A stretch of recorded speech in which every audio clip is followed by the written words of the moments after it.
अब हमें शुरू करना है इसको, है ना। Influence on Gothic and romantic literature.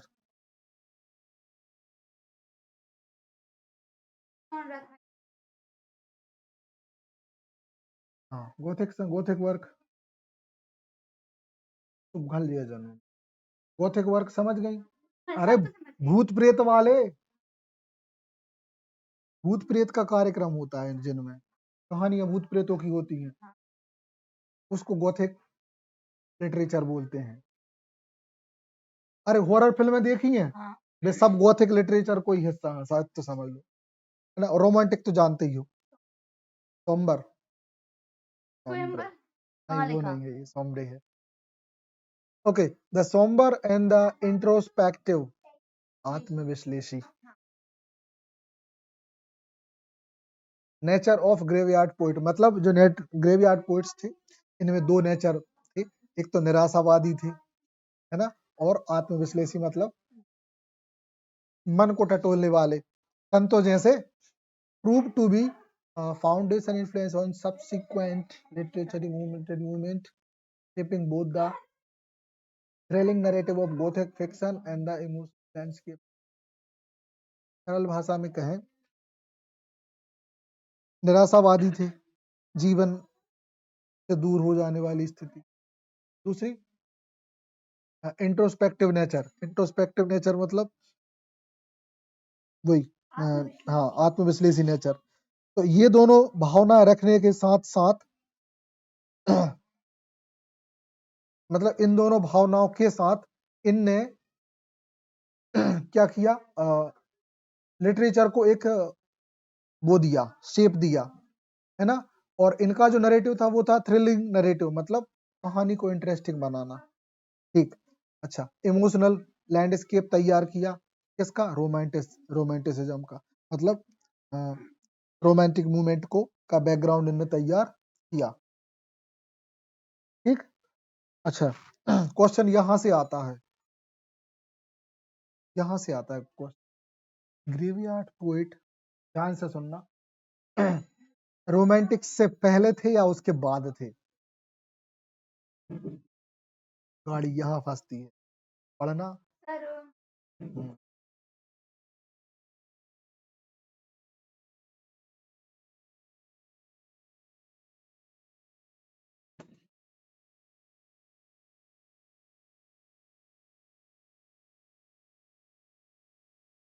ध्यान से देखो, लिखा भी है 18, हाँ 18, ओके ठीक है, ठीक है, हाँ ठीक, हाँ रोमांटिक्स, हाँ हाँ हाँ हाँ ठीक, वही वही, है ना। तो ये क्वेश्चन अक्सर आते हैं, मतलब इसलिए दोबारा हमने याद दिला दिया, डेट से याद रखना। चलो अब थोड़ा सा रीड कर, चलो देखो, birth of Gothic fiction. Gothic fiction का वो हुआ, बर्थ हुआ, कैसे हुआ, they are fascinating with death. ये किस चीज से फैसिनेटिंग हुए, डेथ से, रूइन से, बर्बादी से, एंड द अनकेनी नेगेटिविटी, है ना। अनकेनी, अनकेनी का क्या आया था, ये अनकेनी, एक है ना, मतलब देखो, एक तो मौत, बर्बादी, और ऐसी चीजें जो इस संसार से अलग। हम लोग लौकिक हैं, लौकिक मतलब हम इस धरती के प्राणी, अलौकिक मतलब जो दुनिया एग्जिस्ट नहीं करती। हाँ, ओके, तो ये चीज, इन चीजों से फैसिनेट होने की वजह से लेड द ग्राउंड वर्क, इसकी वजह से क्या हुआ, इसका ग्राउंड वर्क स्टार्ट, काम हुआ, है ना, for the atmospheric and the suspenseful element. इसका माहौल तैयार हुआ, सस्पेंसफुल एलिमेंट ऐड हुए, कैरेक्टरिस्टिक्स ऑफ गोथिक नॉवेल, मतलब गोथिक लिटरेचर इन चीजों की वजह से तैयार हो गया। ये हमेशा एग्जिस्ट करने वाली चीजें हैं, कहने का मतलब इस लिटरेचर में बहुत सारे एलिमेंट होते हैं, लेकिन गोथिक फिक्शन बनने के लिए ये तीन चीजें मैंडेटरी हैं, समझ गए। ये तीन चीजों से ही गोथिक लिटरेचर, जहां मौत होगी, डर पैदा होगा, बर्बादी होगी, दहशत पैदा होगी, अनकैनी मतलब एक ऐसी दुनिया जो हम एग्जिस्ट नहीं करती। भूत प्रेत भी एग्जिस्ट नहीं करते, लेकिन इस दुनिया में करते हैं। आप लिखोगे तो करते हैं। कोई व्यक्ति पीपल के पीछे ऐसे ही जा सकता है, कोई व्यक्ति सोचे कि घबरा जाएगा। तो ये अलौकिक दुनिया है जिसके बारे में इमेजिन ही करना पड़ता है। इमेजिन करोगे तभी दहशत बनेगी। फिर होता है एंटीसिपेटिंग रोमांटिसिज्म। एंटीसिप ये पार्टिसिपेटिंग के अपोजिट है। हाँ, मतलब रोमांटिसिज्म, एंटीसिपेटिंग रोमांटिसिज्म, एक ऐसा रोमांटिसिज्म जो कि रोमांटिसिज्म ना लग के उसके अपोजिट लगे, लेकिन है वो रोमांटिसिज्म। देखो किस टाइप का। The graveyard poet emphasise on individual emotion. किस पे काम किया इनने? व्यक्तिगत इमोशन, सब्जेक्टिव एक्सपीरियंस, किसी टॉपिक को लेके उसके अनुभव, in the sublime in the nature directly, और उद्दांत नेचर, किस चीज का? डायरेक्ट से और शैडो की themes embrace the romantic writers. और इनने क्या किया, क्या बोलते हैं, ये लोग डायरेक्ट रोमांटिक राइटर्स से वो हुए, है ना, प्रभावित हुए, और उनको इनने आगे बढ़ाया, क्योंकि वो लोग रोमांटिसिज्म चला रहे थे। इनने कही हम कुछ अलग कर हैं। ठीक, सॉरी, रोमांटिक राइटर्स को इनने थीम्स एम्ब्रेस्ड हुआ।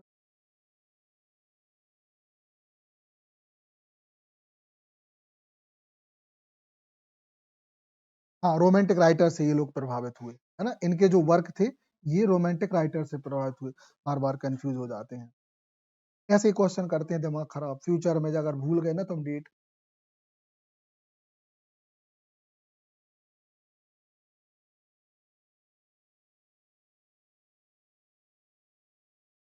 ठीक,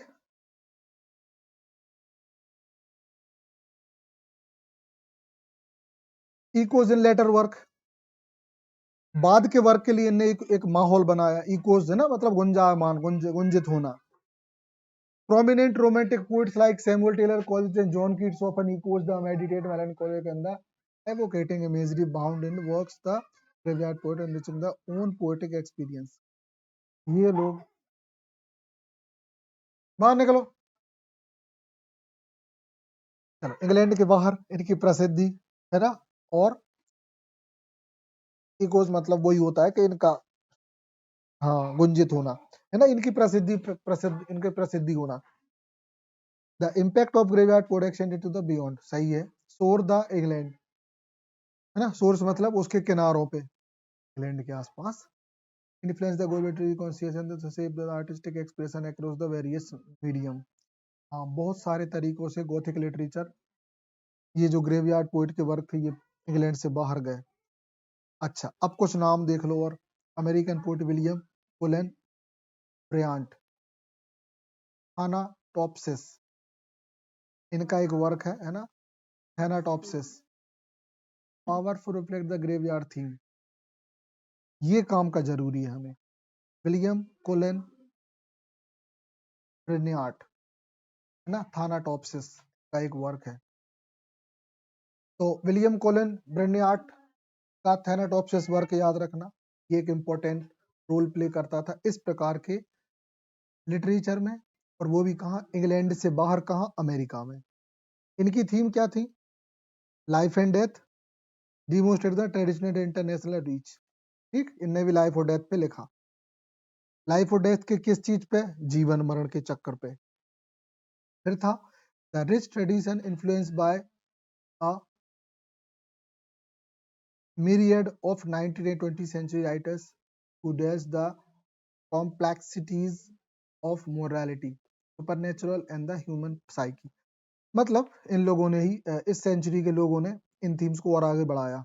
इवन टुडे, अब बात करें आज की, आज भी सौंदर्यता और फिलोसफिकल दर्शन शास्त्र अंडरपिनिंग द ग्रेवयार्ड पोएट।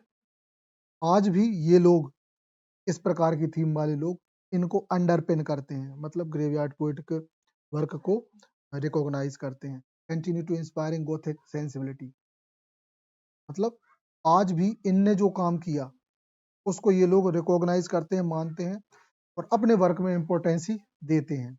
कैसे? इन लिटरेचर, लिटरेचर में, फिल्म्स में, विजुअल आर्ट्स में एंड द फैशन में, है ना। फिल्मों में, लिटरेचर में आज भी दहशत वाले वर्क मिलेंगे। फिल्म है, देख ही रही हो, हॉरर फिल्म है। विजुअल आर्ट्स, खतरनाक पेंटिंग्स, खतरनाक ड्रामास परफॉर्म होते हैं। और फिर इसके बाद फैशन, तो कई तो जीन्स देख ले तो उनमें भूत ऊत बने रहेंगे ऐसे, जो बड़ा मोबा है, कोई देख रात में देख ले टॉर्च बई पे मारा तो वो घबरा जाए, समझ गए। और ऐसे वर्ड्स में लिखा रहता है, कई बार ऐसे खून के धब्बे से लगे होंगे जीन्स में। एक तो ब्लैक जीन्स, उस पर चित कवरे पे पता नहीं का है, खतरनाक टाइप के, है ना। मुंबई में देखो तो लोग विश्वास नहीं करोगे कि क्लॉथ इंडस्ट्री कितनी बड़ी है अपने इंडिया में, बहुत बड़ी है। कपड़ा, एक समय था, एक समय था कपड़ा का मतलब पता क्या होता था? सिर्फ तन ढकने की वस्तु। आज कपड़े का मतलब है खाने की वस्तु, पूरी बात। विश्वास की बात यह है कि ऑनेस्टली कपड़ा नहीं फटता अब उसकी चॉइस घटती है। कपड़ा अब रिजेक्ट कैसे होता है? बाय चॉइस, ना कि फटने की वजह से। पहले फटने की वजह से रिजेक्ट होता था। हमें याद है, हम लोग के पेंट तब ही रिजेक्ट हुए जब उनमें मालूम है छेद निकल आओ या फिर वो फटो, और जब उसको सिलने की क्षमता ना बची। आज स्थिति ऐसी आ जाती है कि नहीं, जब पेंट पहन भी इच्छा नहीं हो रही। ऑनेस्टली हमने कुछ पेंट बांध के रख दिए हैं, उनको पहन के मन नहीं करता, फटते नहीं है अब, ऐसा होता है सारी साइड। तो ये वक्त है ना, तो बिल्कुल सेम लिटरेचर में भी चल, फैशन इंडस्ट्री तो थोड़ा ओके। अब देखें, why study the graveyard poets today, क्यों हम ग्रेवयार्ड पोएट्स को आज पढ़ेंगे। चलो ठीक, ठीक है। पहली लाइन का मतलब, okay, the graveyard poets too often overlooked in broader literary survey. जब भी कोई साहित्यिक सर्वे होता है तो इनको बहुत ही बड़े रूप में देखा जाता है। Played a pivotal role, pivotal मतलब बृहद रूप से होता है, transforming contemplation of death from the cultural taboo. साहित्यिक रूप से जो बातें टैबू रही हैं उनको ट्रांसफॉर्म करने का काम इन लोगों ने किया। पहला, इनको बड़े रूप में देखा जाता है। दूसरा, जो टैबू थे उन पे इनने ट्रांसफॉर्मिंग इंफॉर्मेशन दी। और तीसरा, rich and fertile ground of poetic meditation. Fertile मतलब उपजाऊ, ये अपन दूसरी बात, ठीक। फिर एंड्यूरिंग लेगेसी, इसकी जो समाप्त ना होने वाली प्रसिद्धि है। Their legacy is deeply embedded in the very fabric of Gothic romantic imagination, continuing to shape narratives of mystery, emotion and the sublime। सरल भाषा में कि गॉथिक और रोमांटिक इमेजिनेशन जो है एक बहुत ही शानदार तरीके से बुना होता है इन वर्क्स में। Continue to shape narrating the mystery, इनने उसमें मिस्ट्री को भी कंटिन्यू रखा है, इमोशंस को और सबलाइम उद्दांतता को। यूनिवर्सल थीम लेके चले हैं थॉमस ग्रे, तो एलोक्वेंटली आर्टिकुलेटेड, एलोक्वेंटली याद नहीं आ रहा क्या है, देख लो भैया। तो थॉमस ग्रे के अर्थपूर्ण, आर्टिकुलेटेड, आर्टिकुलेटेड मतलब होता है ऐसे चीजें जो मतलब कही जाती है। आर्टिकुलेट करना मतलब कहना ना। फिर beneath the silent earth of the graveyard, धरती की उस शांतपन को, lies on the shared human story, जो कि एक इंसानों की कहानी बताता है। वन डिफाइंड बाय मोर्टेलिटी, और एक तरफ ये डिफाइन करते हैं नैतिक मोटे लौकिकता को, and the power of memory, एक याद को दर्शाते हैं। In the search profound meaning the existence, और अस्तित्व की तलाश दिखाते हैं। तो अस्तित्व की तलाश, अपनी मेमोरी की पावर और अलौकिकता को दिखाने का काम इनने किया। तो 3 मेजर थीम दे दी। Last this, their profound inside the mind us, the while the individual may fade, the question they pondered and the art they created resonate through the ages। यदि बात इनने जो जो लिखा वह चीज व्यक्तिगत रूप से अगर हम देखें तो वह कुछ क्वेश्चन देती है, pondered and the art they create, कुछ बातों को लेके, जिससे कि द आर्ट दे क्रिएट, और ये जो कला है रेजोनेट, गुंजित होगी थ्रू द एजेस, आगे जाने वाली एजेस में। ऑफरिंग हमें प्रोवाइड कराएगी टाइमलेस रिफ्लेक्शन। टाइमलेस रिफ्लेक्शन मतलब जो समय में बाधित नहीं है, ऐसा रिफ्लेक्शन ऑन लाइफ और अल्टीमेट मिस्ट्रीज, और जो भी मिस्ट्रीज है, अल्टीमेट मिस्ट्रीज है, हमें वो जीवन के वो मिस्ट्रीज, ये वर्क हमें दिखाते रहेंगे। तो यहाँ हमारी ये ग्रेवयार्ड्स पोएट की स्टोरी एंड होती है। फाइनली